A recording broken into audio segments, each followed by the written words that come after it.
Welcome to another episode of CrossTalk. My name is Kevin Tachi. I will be your host for the next 30 minutes. And this is a very special time of year. This is going to be a special program.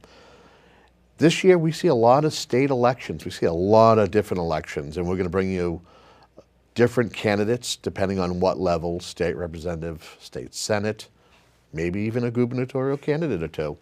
Speaking of which, we have joining us right now, we have Juliette Kayyem, and she is looking for your vote come September 4th when it comes time for the primary to decide who will run against whatever Republican is chosen for Democrat, for governor. Juliette, welcome to the show. Thank you so much for having me. Absolutely. First and foremost, tell us a little bit about yourself. Thank you. Well, I am in the race for governor.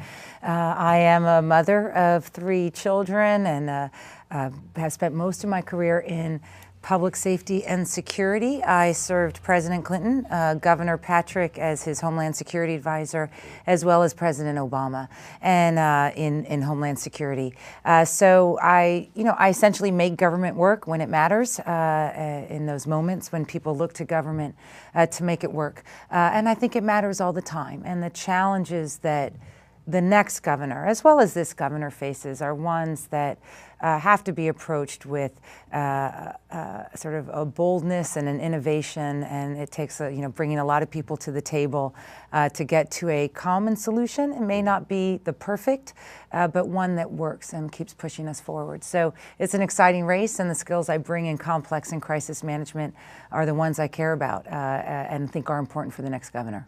What was it like to be appointed by Deval Patrick and by the president? Yeah. Well, so it's interesting. I served transition for both of them. I was a supporter of Governor Patrick.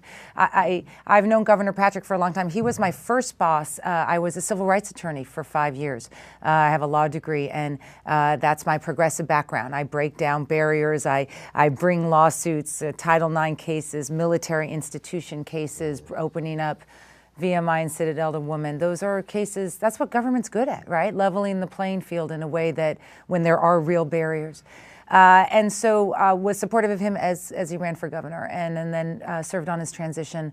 And then he asked me to take over this new role as a Homeland Security advisor.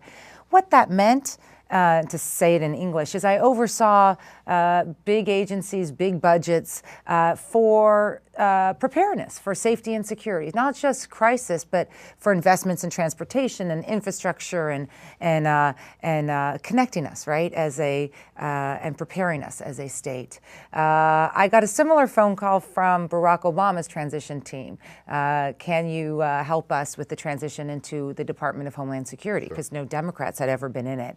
And then ultimately was asked to move down to D.C., which my husband and I and the kids did, to serve as his assistant secretary. And I often say, we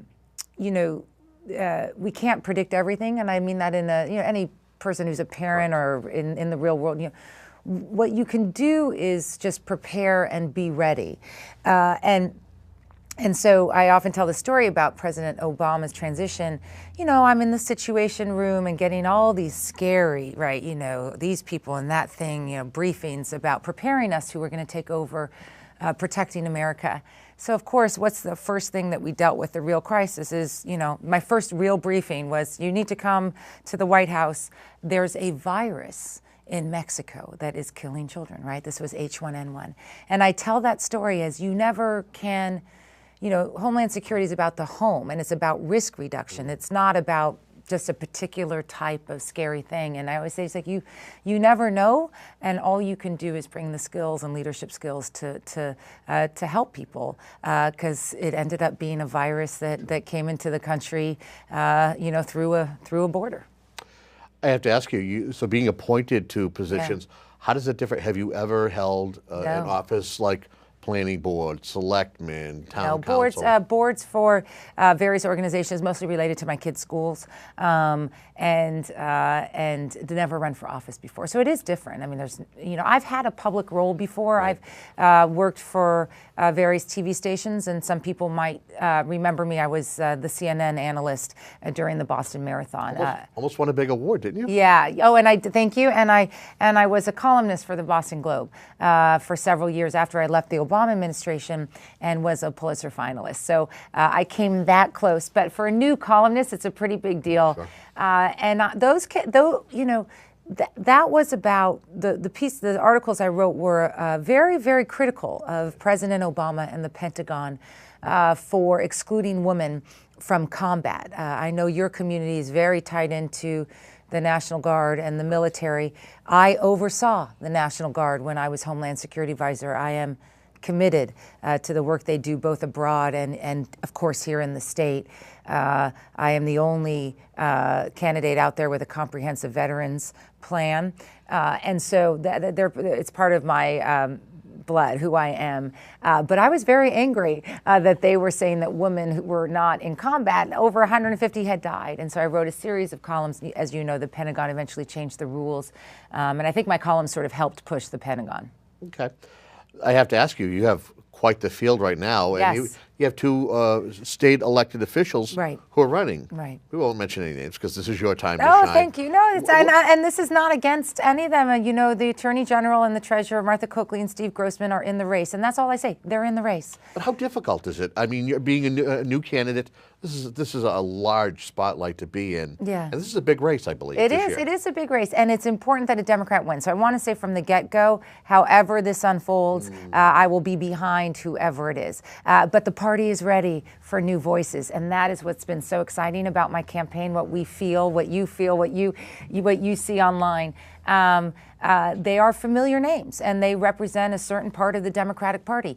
I represent new leadership, looking forward, different background, varied and diverse background, and those skills are what I want to bring. But let me tell you, I know government. It's not like I'm some newbie. I've worked in state and federal government most of my life, and let me tell you, I know day one. I have served day one for this governor and this president. So it's a different kind of newness to campaigns and politics. Sure. You have, let me tell you, I have worked with lots of police officers, firefighters, military. I have very tough skin, and you have to. And that's what people want. And people I think, are being receptive to my energy, newness, but also skills. And talking about the future of Massachusetts and new choices for the party. And so, you said the election's in September. Actually, for someone like me, I have the caucuses next month. Right. And I need a lot of support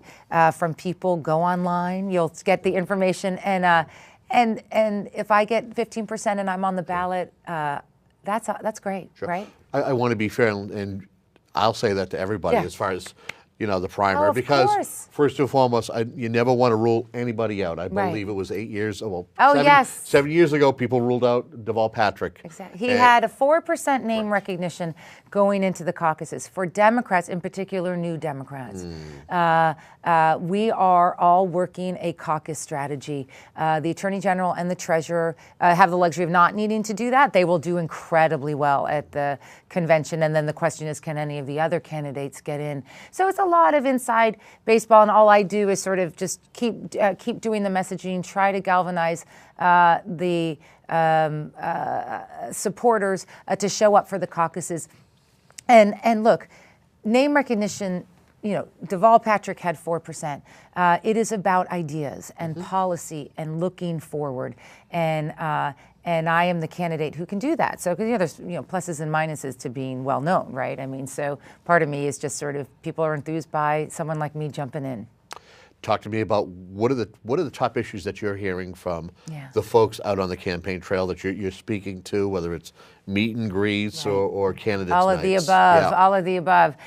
So it's essentially about growth and job creation. It is just to ensure how do we keep Massachusetts moving forward? I often say, and I'm a big fan of this governor, not just because he hired me twice, We don't need a course correction. Right. What we need from the next governor is a constant push right forward, and that you're thinking of how the state can be best prepared for the future. So I talk about raising the minimum wage, very important to the party, very important for the state, and earn sick leave. But we can't. I mean, that's to me basic. Where we need to push is how are we going to grow the industries here, and also lure new industries here. The things we're getting, have them plant down in this state and grow here, because it's only through employment that you will see the decrease in unemployment, you will see wages increase, and then reinvestments in our communities, right? I mean, I talk to mayors throughout the state, and I say, it's not rocket science. They get it.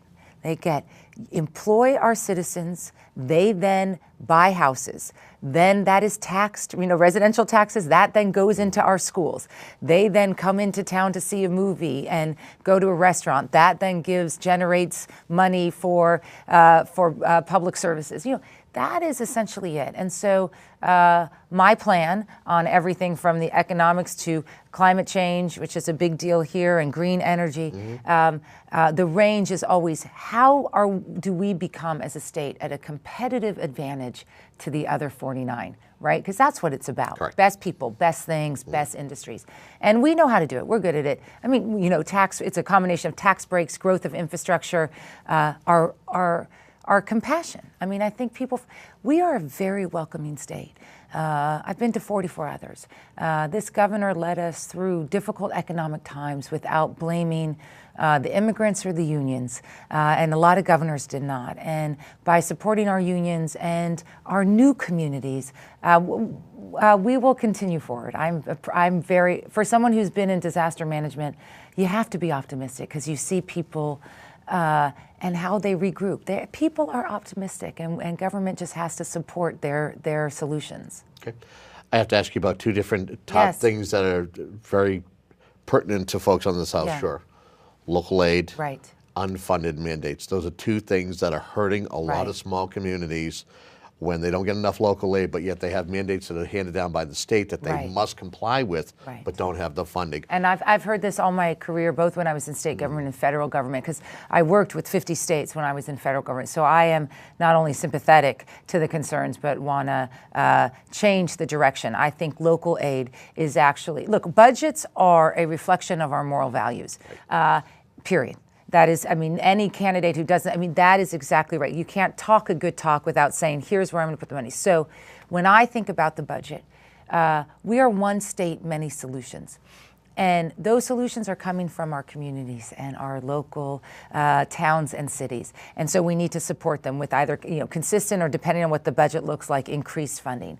But there's other things I can do. And watching the unfunded mandates, and that's something I've heard. A governor has a variety of tools, budget, bully pulpit, press, whatever it is that they can do to communicate things. Another one is to help and to amplify local solutions. But another one is to try to promote regional solutions to a lot of the challenges we face. So I have a whole bunch of plans. Look, I'm not going to win on name recognition right now, but people will know who I am. I have a whole bunch of plans on my website about the economy and climate change and veterans and schools. And I think it's important that people, because you can distinguish amongst the Democrats with those plans. But what I talk a lot about in all my plans is regional planning. We are a home rule state, and that makes it hard for towns that know that if they work together, the solutions will be better. Think about regional transportation. Think about climate change. Think about special ed, where there's a lot of good regional solutions. So that is something else that I would like to promote from the State House. Do you feel that your connection with the Obama administration would help you as a governor? Yes, I think so. Let's remember something, especially, I'm going to be, because of my public safety background, and we certainly know this. I certainly know from people, you were talking about earlier, who are showing up to my events. Right. I'm a very progressive Democrat, but I'm also someone who is very appealing across the spectrum. And what I often say, and that I think it has to be true of any winning governor, that has to be true. The other side certainly knows that too. We are, I call it the Massachusetts middle. We are a predominantly independent state, and that's important. And so what I think about with the Obama administration is he is going to be president for the subsequent 2 years Correct. of the next governor. And so I am supportive of his, and I have been a part of the comprehensive immigration reform, gun control laws. It would be important to have a governor who supports the president, knows the White House, and has relationships to promote an agenda that I think is very beneficial to Massachusetts. It sounds as though you're in favor of increased local aid and doing whatever you can as far as unfunded mandate. The one thing I think that kind of hamstrung the current governor is when he would put out his budget, and we're going to be seeing one shortly from the governor, is taxes. And the one thing that I think folks are probably up to here with are taxes. How are you going to be able to provide things to the communities without having to put taxes or raise fees? I'm going to be honest. I am, as a new candidate, the most amazing thing is the extent to which people in the state still harbor this sort of Taxachusetts thing from the Michael Dukakis days. So we're now not Taxachusetts. We're like 36th or 37th in the Burnens. But I know individuals don't feel that way. So what I want to do is talk about taxes as a tool towards the goal where we want to go. Yep. And that's how you have to, no one wants higher taxes, everyone wants lower taxes. But the investments we have to make in the state. So part of what the governor did, and part of what I would do, is start a conversation about how do we sustain the infrastructure, the education, and the job creation opportunities that we can through either tax breaks, which we know business wants, and I'm sympathetic to, or tax burdens, which are going to happen since time began. And what I want to do is have the burden shared better. We are a state in which the burden is felt too much on middle-class families. So I'm not afraid of saying taxes because in my mind, most people, if you can get outside the noise, get it. They get that they want their taxes to be spent wisely. They want their taxes to be spent to support their families and communities, but they also get that there will be taxes. And my goal is to have that conversation. If I could say something, one area where I don't think our tax dollars are being spent wisely, and I'm very out front on this, is criminal justice reform. Okay. It is a huge deal. We are spending way too much money on our prison system. In fact, over the last 20 years, there's a chart on my website. At some stage, education, prisons past education in terms of our investments as a state. As a governor, you look at that number and you think that's not our priorities.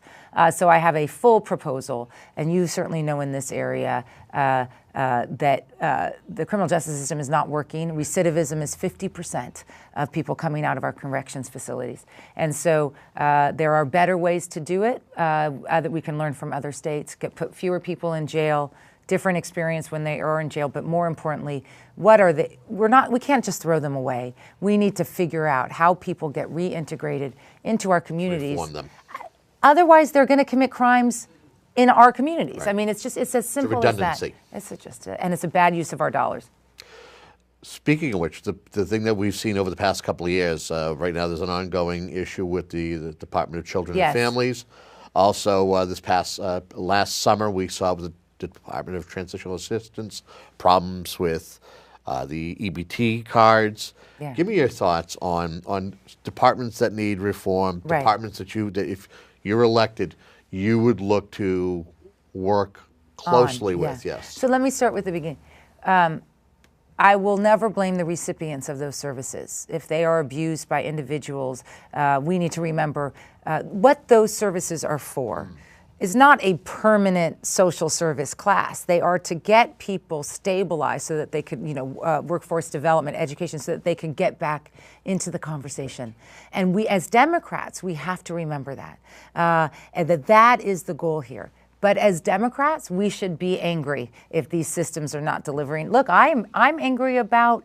I'm a supporter of Obama and the Affordable Care Act. I'm angry that the website didn't work on day one. I mean, we Democrats ought to be as ought to be very demanding about the delivery of services and good government.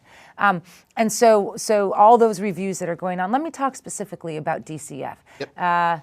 Because it's gotten into the governor's race, and I don't like that. Because we're forgetting one thing. How has it gotten into the governor's race? I think there's just a lot of fighting going on about the solutions and who's right and who's wrong.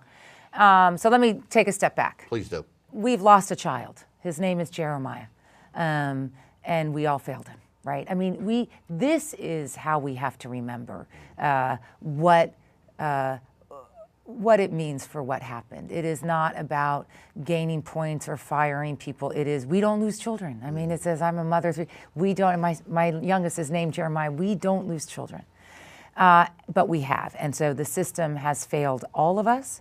And so I am thrilled that the governor has gotten an independent review of what is going on at DCF, because instead of making it a political thing for short-term solutions, the most important thing is that the solution we put into place is the right solution for the long term and is the right solution for the children. It is not about a governor's race. Okay. We're about the 2/3 mark. Okay. And I want to kind of touch upon a couple of other areas that Right. maybe people don't necessarily talk about, but I think it's something that's prevalent. We got soldiers that are returning home from war. We got veterans. We also have people, there is a homeless issue, and I know that not too long ago there was a report that had questioned. I know that the governor wanted to do something in regards to the homeless issue, but it still is there. Give me your thoughts on both of those issues. Okay, well, thank you for veterans. As I said, I also have a plan on veterans. We have 400,000 veterans in the state, about 400,000. This governor does not get credit for enough credit for the support and resources with Coleman Nee and his secretary that we've given to our soldiers. But our veterans population will be decreasing quickly because the World War II and Vietnam veterans are passing away. And what the next governor is going to inherit is a very isolated group of men and women, less than 1%, who served in wars that have placed burdens on them that we have no idea what they are, PTSD. But also, a lot of veterans, they don't like being thought of just as victims, right? That, that they need workforce development or they just want a chance to prove themselves.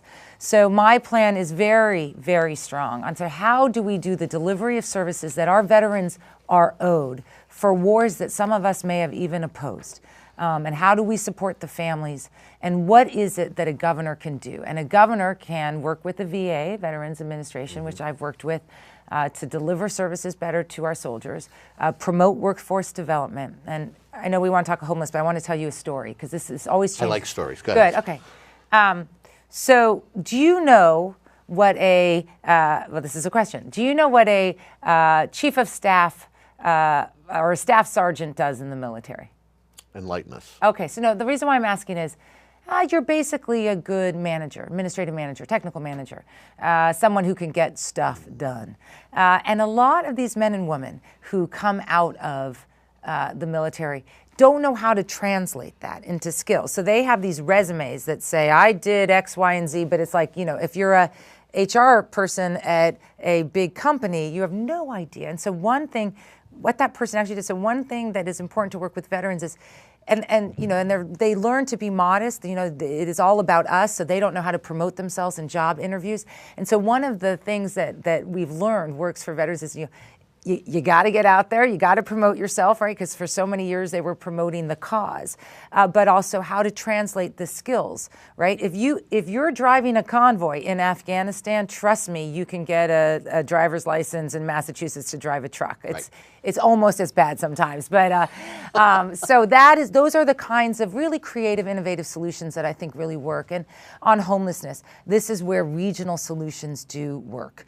It is long-term homelessness is unacceptable. Even this governor believes so too. So we have short-term housing solutions with the goal. And these should be regional. The burden on an individual city or town is too hard, with the goal of promoting both social services to get people back up, but also the kind of mental health services that they may need. And finally, I talk about workforce development, getting people back in the game. That's what they want to be back in the game. And if they don't, then that's a different issue. But, you know, for someone like me who's traveled the state, people just want to stay in the game. We get about 5 minutes left. Okay, great. Time has flown. I Always know, flies so when you're having fun. Is there an issue that you haven't had a chance to talk about, or you've been able to kind of delve into extensively that you could take a minute or two to talk about? Well, thank you for that opportunity. So look, all the Democrats are going to talk about, as they should, education, job creation, and infrastructure. And I will too. And the way you'll distinguish me is, you know, I talk about today, but I also talk about the long-term solutions. You have to. Politics is too much about today, and the obligation of my generation is to just keep pushing, and that's what I bring to this race. So a different issue which might, and all of those platforms are online, but a different issue which I'd like to talk about is climate change, which is a huge deal for everyone here as well. I'm getting a lot of play for a line I said. I don't even remember. I said I don't debate climate change. At some stage, the science has to be believed. As a governor, it's my solemn obligation to protect the communities, people, and the state. And it's not just the rising oceans, which certainly is the biggest problem. It's about heat waves that don't allow our crops to grow. It is about our lobsters, as you certainly know, moving because the waters are getting too warm. Sure. It is about all these impacts on the environment. So I am the only candidate out there with a comprehensive climate change, both prevention, because I support obviously, but also adaptation. How can we make our communities stronger against the rising oceans and against the changing skies and against the heat waves? And a lot of that is regional approaches. It's the governor supporting investments in building whatever the right solution might be, seawalls. It's in buttressing our infrastructure. I've been in a lot of disasters, and I see what happens when infrastructure can't withstand whether it's climate or whatever, the risk that they face. And so we really do have to invest in our communities for the changing environment. And so when I say I don't debate it, it's debating what's happening to our earth is the luxury of people who don't run a state. We're sort of done with that now. I mean, you know, I often say we missed Hurricane Sandy and a $6 billion price tag by about 8 hours in high tide. Sure, we got lucky. You know, we got lucky. A website, social media. Thank you. Oh, my social media. So www.JulietteKayyem, KAYYEM.com. On it, you'll see all of our platforms and proposals and ideas, because this is what Massachusetts is about, is how do we move forward. And then my Twitter handle is @JulietteKayyem. We are, I think, about to break 10,000. That's Wow. the kind of grassroots campaign we are. We are a social media campaign. We got to get the young and the old and everyone in between energized. And I just want to say, get me on the ballot for those of you watching, and amazing things will happen. This is your moment. We've probably got less than 2 minutes left. Yes. So if you can take about 45 seconds. Great. Talking to that camera and tell them why they should Okay, great. choose you during the caucus and Great, more. thank you. My name is Juliette Kayyem, and I am running for governor of Massachusetts. I believe in government and its capacity to do good, and I believe it can always do better. In a career in public safety and civil rights, running from appointments from President Clinton to Governor Deval Patrick to President Barack Obama, I have made government work, cutting across the background noise and working with communities for the more prepared and resilient future that we all envision for this state, whether it's jobs, income inequality, infrastructure, or education. The challenges we face require new and bold solutions and someone who is fearless and willing to shake things up. But I need to be on the ballot, and our campaign is skyrocketing. So check online, www.JulietteKayyem.com. We have a button that explains these things called the caucuses, which weren't even transparent to me. You get your name in, and I promise you my top-notch field team will be calling you soon after, or talk to your Democratic council. Thank you. 2014 gubernatorial candidate Juliette Kayyem. It's another Crosstalk. Have a great day. You're awesome.